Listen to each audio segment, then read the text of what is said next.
podcast with Lonzo in command. Brought to you by Compton Entertainment Chamber, across the land. News and information, straight and uncut, we deliver. Real talk every time, sharp like a sliver. Like and subscribe, stay tuned, let's time.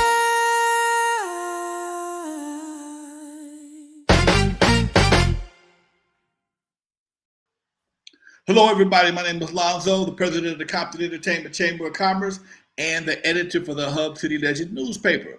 And for the last few weeks, I have been interviewing candidates for the various offices in the city of Compton. I've interviewed folks for the mayor, and now I am doing a brother who is running for the treasurer. He's currently the treasurer already, but he has an opponent, and he's got to run again. My guest today is Mr. Brandon Mims. How you doing, Brandon? I'm well, sir. How are you? Man, I'm all right. Last time we talked like this, you was running for the seat of the treasurer a little while ago. It's been a while. Yes, going on 5 years. Going on 5 years. Now, I can ask you some of the dumb questions. I got to ask you some of the dumb questions just on the strength that I got to act like I don't know you already. They don't know you either. One of the questions I'm going to ask you, one of the dumb ones, what's your qualifications for being a treasurer? Okay. Well, I like to say my number one qualification is that I'm a resident of the city of Compton. I'm committed to us as residents, and I believe that we need committed elected officials who are concerned about our quality of life. But on the education piece, I have a bachelor's degree in political science, a master's degree in public administration, training certifications in project management, human resources. I've worked in public administration in different public organizations. It's weird to say it now, almost 20 years. I was the city's deputy city controller. I worked in the city manager's office in Parks and Recreation. And I've worked in other public organizations. And in addition to that, I was also a professor of public administration, focusing on administrative theory and the foundations of public administration. So that and my 5 years being successful as your city treasurer, increased interest earnings every year, our $300 million portfolio. I think these things point to, how I am, not only qualified, but also, continuing to push the office forward and make sure that we're focused on best practices and, delivering the service that the residents pay for.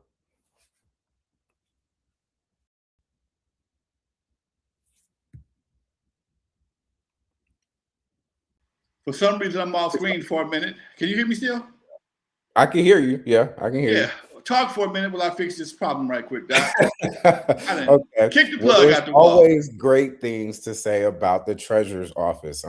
So for residents who haven't been down to the office lately, we have renovated also our working space, but also the lobby space. Added an ADA ADA pay station that needed to be there for several years. Totally renovated the public service counter there. So when you come, it's a much more modern experience in the office. In addition to that, sometimes people talk about, different challenges with parking at City Hall. So coming very soon, residents will be able to pay their bills, water bills, other bills at our Dollar High Community Center, which has very convenient parking, ADA and otherwise. And as we look at expanding that program, the payment program, to just make accessibility, out to other network providers. So some of you can pay your utility bills at like a Western Union or some supermarkets. And so the kiosk is, sort of our first push in that direction. But as we expand that technology, I anticipate we'll be able to better provide that service for the residents at not at a higher cost either. So, okay. I'm excited about the new things that are happening. I know that in the past, before I was the city treasurer, there was embezzlement and, different things. But since 2021, we have been working towards, well, we've done it, to be perfectly honest. We Okay. have improved the city's cash management practices. We have eliminated, all of those issues that existed in the.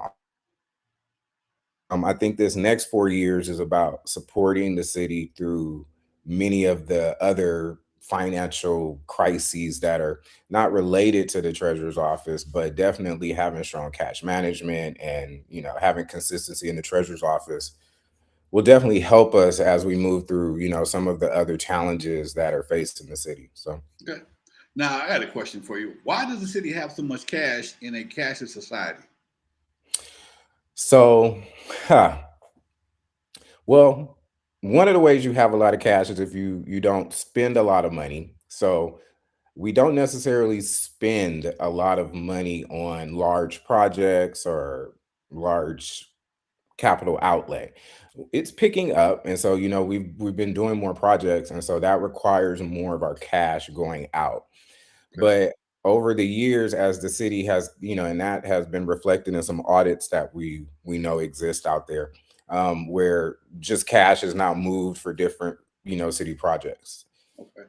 That is not good. But the positive on that has we were able to, in the treasurer's office, take what was basically idle cash, and pool it and become very aggressive with interest earnings. And so even though that, really the treasurer doesn't have control over how quickly the city moves on projects, our goal is to try to be taking advantage of, even if the cash is sitting there, making as much interest as we can. Okay. Now, what would it take to get a I don't know a credit card machine where people can pay their bill online or something like that? Is that Mhm. coming down the pipe anytime soon? So people can already pay their bills online. Okay. So depending on what bill you want to Okay. pay. Water bill. Water bill, you can go now to the city's website and pay your water bill online. Okay. You Okay. can pay your water bill by phone, or Okay. you can come in. And many people prefer to come in. I don't know why, but I don't know so, why either. well, That's an it's excellent question. yeah, and then some people come in and say, uh, there should be a way to pay online, and then we show them the way to pay online, but then they still come in. So I think that some people like visiting us. Okay. Okay. But there are some things that are outside of the treasurer's control, right? So the city is not set up where the treasurer controls all transactions. Transactions happen in other departments. Well, I should say the paperwork or the programmatic part of the transaction happens, and then that information, we in the treasurer's office, we don't have access to the billing system that created that bill. And Okay. so one of the things that have been promised to us from our financial people over the last several years is a new finance system. Okay. Okay. Because the city treasurer, he or she cannot implement a finance system onto the city. Oh, Okay. okay. Okay. Right. I don't have the ability to say now every department will use this system that I Okay. control. That is the purview of the city controller. The city controller controls the city's financial systems. The city treasurer uses the city's financial systems, which is different than being able to control those systems. So, um, one of the things that people say, why can't I do this? Why can't I do that? Many things you can do. It's just some people don't know that you can do it. Okay. So like even with the online payment, where possible, we're expanding online payments. But the city also has to have the technological infrastructure for us to implement online payments throughout every I program. I got a And question in the chat room right here. Teresa Wright okay, asks, "Is there a fee to pay by phone?"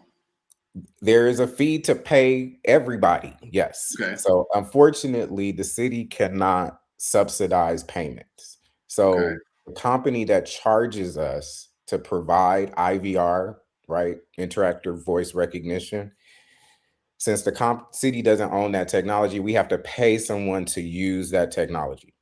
Okay. Now Teresa also has a question. She says we can't pay business license online. We go to the water department to pay it. Correct? You come to the treasurer's Treasure office. office. Okay. Yes. Okay. Okay. So the water department customer service window is next door to the treasurer's office. So sometimes people think they go to the Ah. water department to pay it, but in Okay. reality, you're coming to the treasurer's office to pay it. Gotcha. Gotcha. Gotcha. But the question that she brings up is important. The Okay. business licensing system is a separate system that the business licensing department controls. Okay. Okay. So Okay. they do all of their magic in their system and then they print out a bill, right? And Okay. then they give it to the customer. The customer takes it to us, they pay it and they take it back. Ideally, we would get access to that system. Okay. Okay. So what is between that and success? Making everybody understand that we need access to that system. Okay. Gotcha. Right. Uh, So as the treasurer, I'm not in control of making everything happen. Now we can network, we can push but we are those are the types of things that understanding how the city works, not just magically saying, oh, things can happen, right?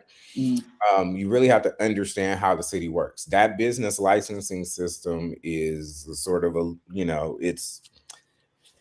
it's one of the areas that we're working to get access to and get staff trained so that when customers come to the window, we would just pull up their information in that same system Gotcha. rather Gotcha. than them having to bring a piece of paper. But customers should still know that even in the most modern cities, there's still a separate treasure function. So, even though you may do the programmatic thing with the department, that you go to the treasurer, we should be able to pull that information up. I agree. You should not have to walk with a piece of paper from one department to the next. Gotcha. But Now, I go just ahead. need residents to understand Go ahead. technological infrastructure is Pause. not controlled by the city treasurer. So we have to have this, the city hall building has to be able to do that technologically. Ah, okay. Okay. Okay. All Okay. right. Like, you know, if you don't have fast internet, you can't do everything that the people with fast internet can do. So, I'm just, wanting to Gotcha. make it clear that it sounds easier than it actually is. Okay. Fantastic. By you being an elected official, do you answer to the city council or to the city manager? So I answer to the residents. Okay. Okay.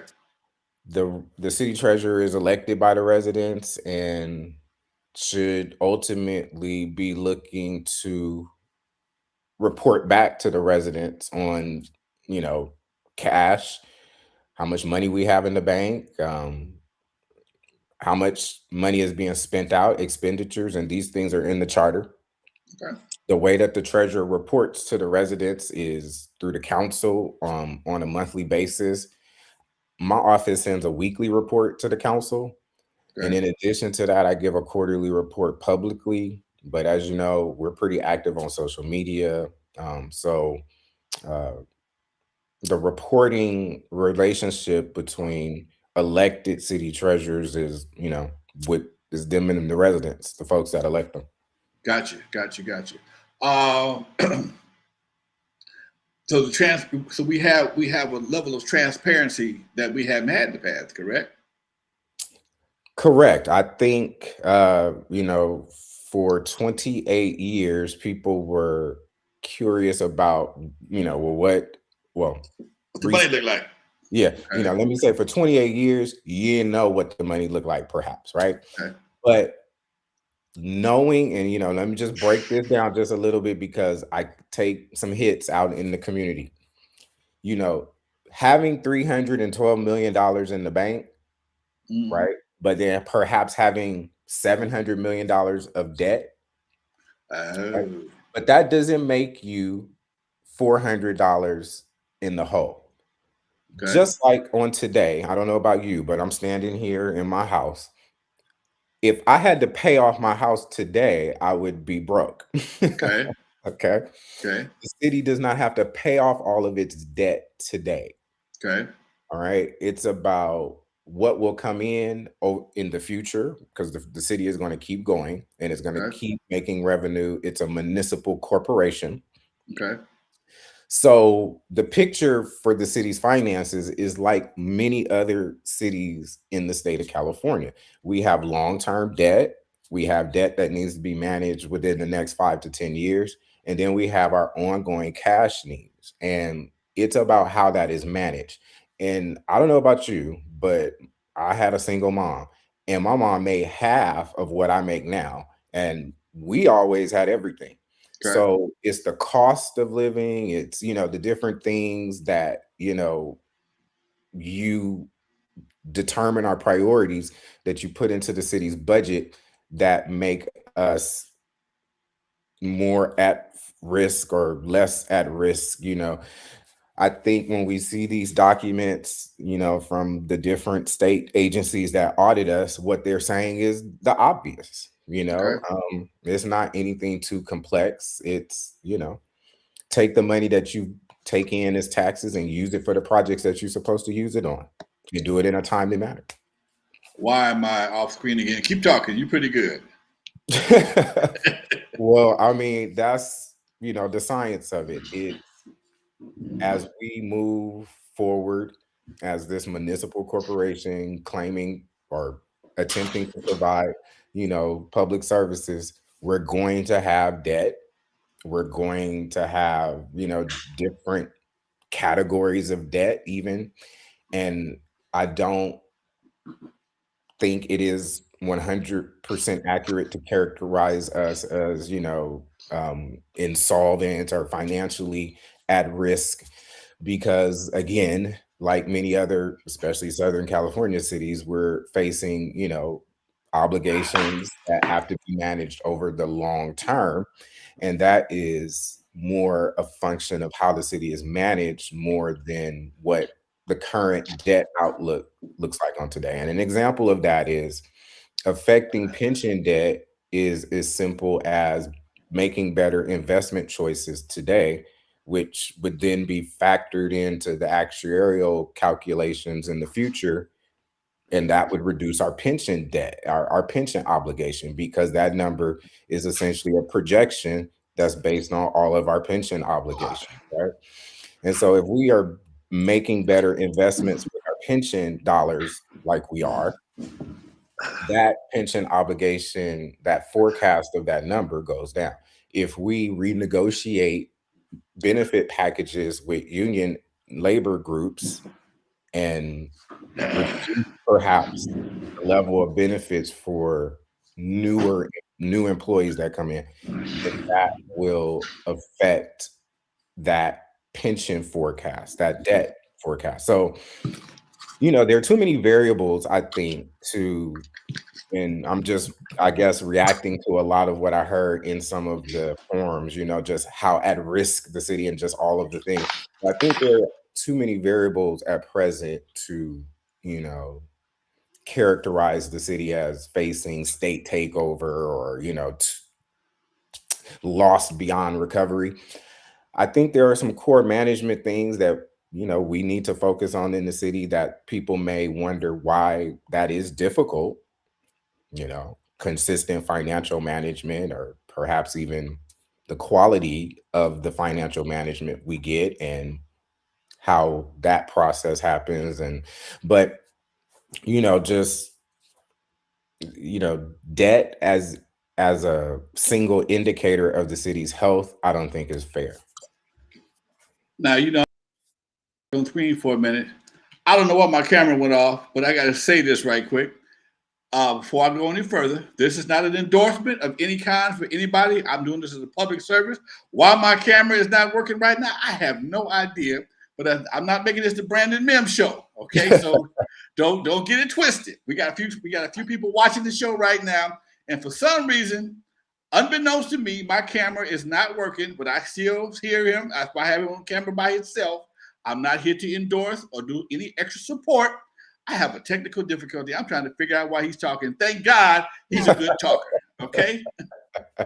Thank God he's a good talker. Well, I will say I don't know. Did you have another question you wanted me to respond to? Well, you know what? I'm gonna wrap this. You did great. We have a couple people in the chat room right here. I just feel crazy talking to you without being on camera because you're talking to yourself pretty much, talking to a voice in the background. But again, we may have to do this interview again. I'm not sure. I'm gonna fix this right here. I got another interview today too, so I got to figure out what's going on. I either kick something out or something, and I'm not on camera at all. My green screen went away. Now I'm gone completely, but I'm still here from an audio perspective. What can I tell you, Doc? That's what happens when you go live. In the meantime, folks, this is Brandon Mims, and this is Alonzo Williams, president of the Compton Entertainment Chamber of Commerce and the editor for the Hub City Legend newspaper. Yes, I'm having some technical difficulties. I'm about to climb under this table and figure it out. But in the meantime, oh, yeah, I'm back. See, I haven't done anything. I just came back for no reason. Whatever it is, I'll take it. But I have to say this again to keep my name straight.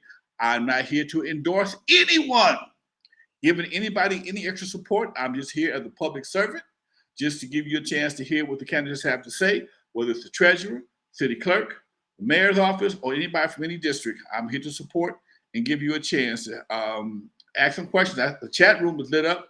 I see Tracy, I think it's Johnson. Yes, or Jones. I see Tracy. Hey, I see Teresa as well. All right, so there I go. I'm gonna forget. It must be a wire or something loose, man. Anyway, I'm gonna wrap this up and figure out before I embarrass myself again. In the meantime, folks, Brandon, thank you very much. Good luck in your campaign. And like I said, folks, I'm not here to endorse. I'm just here to support the city. In the meantime, y'all have a good one. I'm out of here, Doc. Peace. Talk to you later, man. All right, you got it.